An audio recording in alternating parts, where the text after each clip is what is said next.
नाही. आता आम्ही झालो मोठे, कळते आम्हा सर्व. शाळेतून बाहेर पडल्यावर मिटला सारा गर्व. एक हाती लॅपटॉप आणि बस कामाची मेल पाठवतो.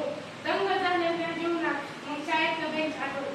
पण जेव्हा माणसाला कळत पाहिजे होतं, तेव्हा माणसाला कळत नाही. आणि आयुष्याच्या कोणा मित्रांनो, शाळेसारखं सुख नाही. केक हॉटेल आहे का दुपारचे जेवण करण्यासाठी? केक हॉटेल आहे का दुपारचे जेवण करण्यासाठी? त्या सर्व हॉटेल आणि वेगवेगळे डिशेस खाण्यासाठी. पण त्या सगळ्या जेवणाला मात्र मित्रांसोबत खाल्लेल्या डब्यातील जेवणाची चव नाही. आणि आयुष्याचे पण मित्रांनो, शाळेसारखं सुख नाही, शाळेसारखं सुख नाही.